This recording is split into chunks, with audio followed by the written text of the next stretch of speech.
Most episodes on this show discuss networking one way or another.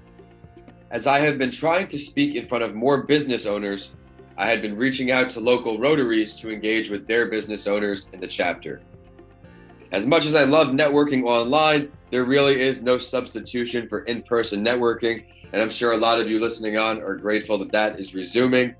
Today's guest has a skill set that is relevant to all entrepreneurs, and I met him at this networking event. This is legal information you need to know as a business owner. This practice is built to help those specifically who created their own company.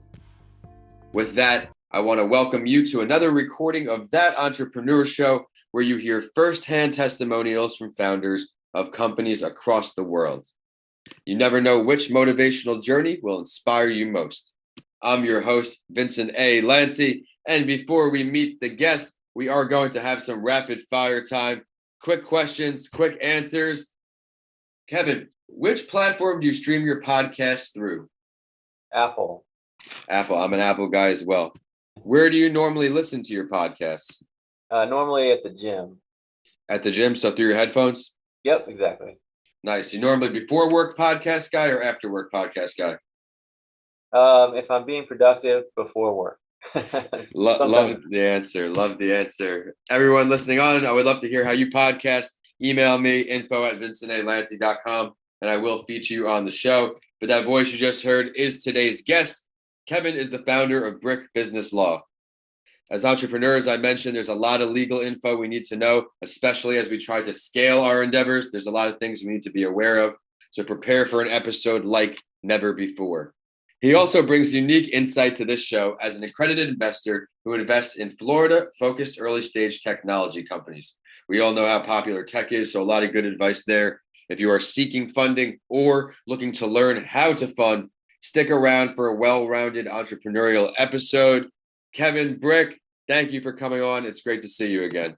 Hey, great to be here. Thank you. Absolutely. Would you mind giving our audience a preview to who you are, where you come from, all that stuff, and then we'll dive into more business talk? Yeah, of course. My name is Kevin Brick. I'm the founder of Brick Business Law.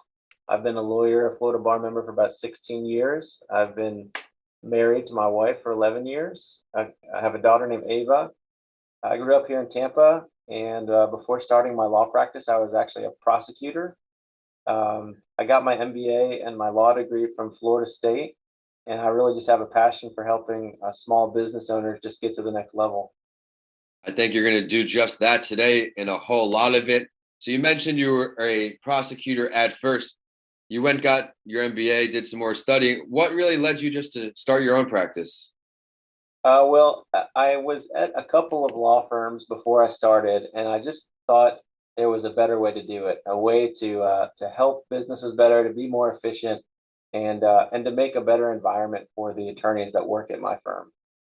Yeah, company culture is everything. And as you do that, more people want to work for you and probably hire you to work.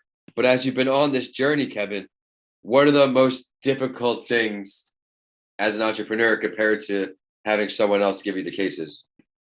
Yeah, I mean, so I probably was an employee of law firms and other places for about 10 years. And, when you think about making the jump, I think every entrepreneur just feels that fear of, what if it doesn't work out? What if I fall on my face? What if nobody, my phone never rings? So I always, I had that fear just like everybody else does.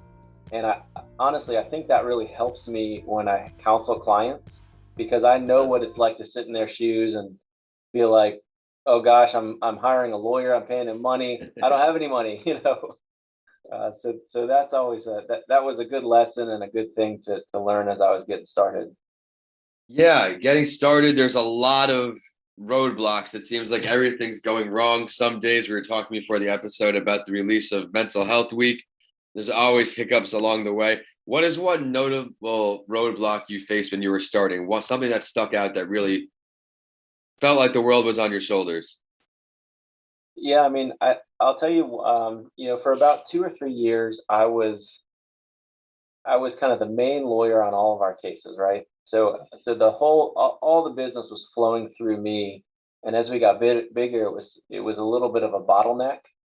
and that came to a head when I had to have back surgery. It was crazy. I'm in my 40s and I was walking with a cane because it was so bad. Wow. And so when I had surgery and I was recovering, that was a tough time for our firm because it was all flowing through me. So I really had to learn to delegate as we grow, and that was a big lesson for me. And it really now is something that turned out to be a blessing because it helped us grow. You've given two incredible lessons so far in each discussion point. What is your greatest failure or lessons learned? I mean, those are two good ones. Is there another one you could top that on? Yeah, well, I'll say one thing that in the last maybe year or two that I have really learned is that it can be sort of lonely being an entrepreneur. And so I've gotten a lot more involved, just like, I met you through Rotary, but I've gotten a lot more involved with other entrepreneurs and business owners, people who are leading companies, and just kind of talk through problems, issues, lessons, and doing that has been phenomenal. I mean, personally, I feel like it invigorates me, but it's also kind of helped jumpstart our firm in bringing in other ideas and being more efficient. We started out the episode talking about networking. Here it is coming up again.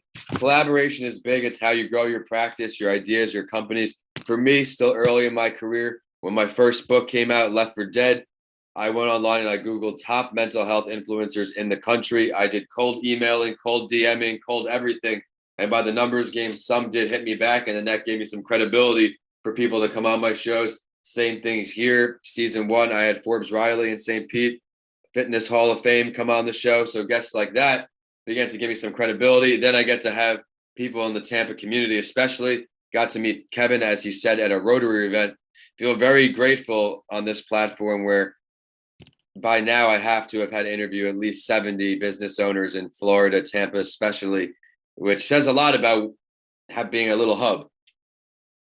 Yeah, for sure. I mean, it's funny because as I said, I grew up in Tampa, and you look at it now, the profile of business owners that are here and are coming here and want to come here. We've got a ton of talent in Tampa. It is really the place to be, and if you're kind of plugged in with different entrepreneurs and business owners, that's got to be a lot of fun for you. Couldn't agree more. There's a lot of positive things going on here. We've always been ranked in the top places to move over the few years, and now with becoming title town here in Tampa, a lot more people are coming by. But I want to now delve a little deeper into your brain, Kev.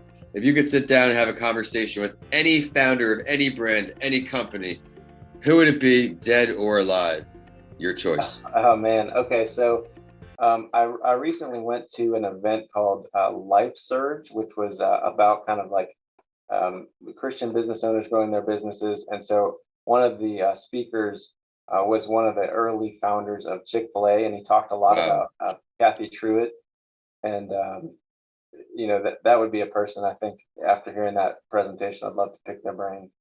Just the whole business model from customer service to being able to be closed on Sunday, a day where everybody's off from work and you'll Yeah. make the most money of any day and they still thrive. But we're going to take it a step further, Kev. Where would the meeting go down if you had the choice? Well, I lived for about 5 years in Atlanta, and it was a place that was a lot of fun to be. So that's kind of like where their headquarters is. So it'd be I've cool to heard that before. Yeah. yeah, they started in a little place just north of Atlanta. So it'd be cool to kind of like be in the spot where it all began and talk to the guy who did it. Love that. Well, now let's look into the future for you. What's next for all of your entrepreneurial endeavors? Are we growing this? Is there something else? We'd love to hear. Yeah, I mean for Brick Business Law, we actually last year we were recognized as the 18th fastest growing law firm in the country, and so we're gonna Congratulations. yeah, it was awesome to have that recognition. So we're continuing on with that. I think we're going to end up having a number of additional offices throughout Florida. Right now we have Tampa, Orlando, and St. Pete, and we think we have a great business model because we focus on small businesses, and a lot of big firms want big businesses, and small firms usually do kind of like criminal or PI. So we want these small business owners as our clients, and so I think we're going to continue growing, continue seeing us throughout the state of Florida. So we're excited about the future. Absolutely. Everyone listening on, you can't go wrong with the correct advice. If you have a question, it beats the wrong alternative of you ending up at the wrong end of a lawsuit, for example. Stick around to the end of the show so you can find out exactly how to get in touch with Mr. Brick, because first we need his advice and analysis from the Spotlight story. If this is your first episode with us, each week I share the entrepreneurial journey of another superstar to let you guys know you're not alone on your journey. And as we have an all-star lawyer entrepreneur on the show this week, I'm going to share the journey of another and a former guest of mine, Haley Altman. Many of you remember her. She had a great show. After spending 10 years at some of the top transactional law firms in the country, Haley realized that clients selected legal counsel for the value that they could bring to the client in addition to the technical skills. So she created something out of a need, as you can guess. She looked for ways to showcase these technical skills and drive for her value for her clients.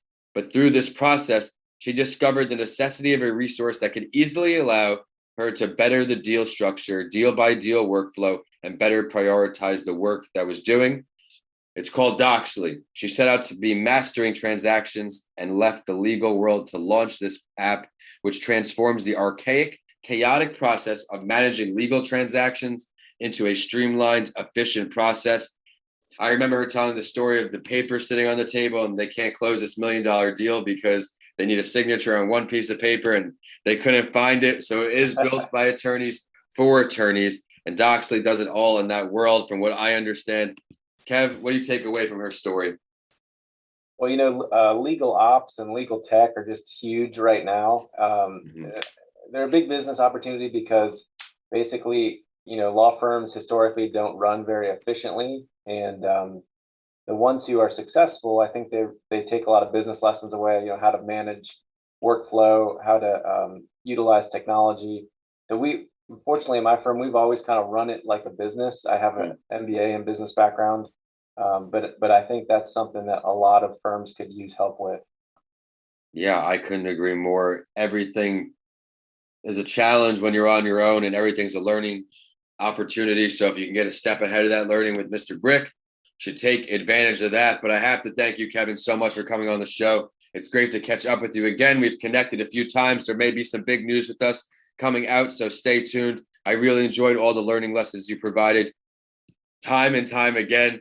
I love how you shared it, how it's lonely, but you still found ways to thrive. That is an entrepreneurship, and you couldn't have picked a better entrepreneur. Chick-fil-A is the pinnacle in that arena, that the competition. There is none for them. So that would be great to learn from him. I would like to now stop to ask you for your last word. Sure. I mean, for anybody who is thinking about making that leap into starting their own business, or they're looking to scale up, I would just encourage you to take a step out in faith and know that you can do it. And one of the steps, obviously, is to have really good advisors in your corner. That's why, we're in business, is to help people feel confident and comfortable in taking that step, doing it so they can protect themselves. And then, once you have that in place, you can focus on going out in your business and just killing it. So, we'd love to help you if that's which way you're going. Well, say they do want to help you. Kev, how do they get in touch with you? Where can they find you? Yeah, so our website is brick, just like a brick on a house, brickbusinesslaw.com. And then, my name's Kevin Brick. You can find me on LinkedIn is kind of where I do social media. Be sure to check them out on LinkedIn. We're on LinkedIn too. Check us out. I'm at Vincent A. Lancy all over the place, YouTube, social media, and my website is vincentalancy.com, where you can find all of the shows and exclusive content. If you check out my books, let me know. I would love to hear what you think. Mental Health Week is the latest project, and it's time for the quote to end the show. This one is from today's Spotlight Entrepreneur. Do not dwell too much on things you cannot change. You have to constantly move forward. Every setback is an opportunity to learn and grow. I very much agree with that quote. And to everyone listening on today, thank you for supporting another episode. We will see you next week on That Entrepreneur Show.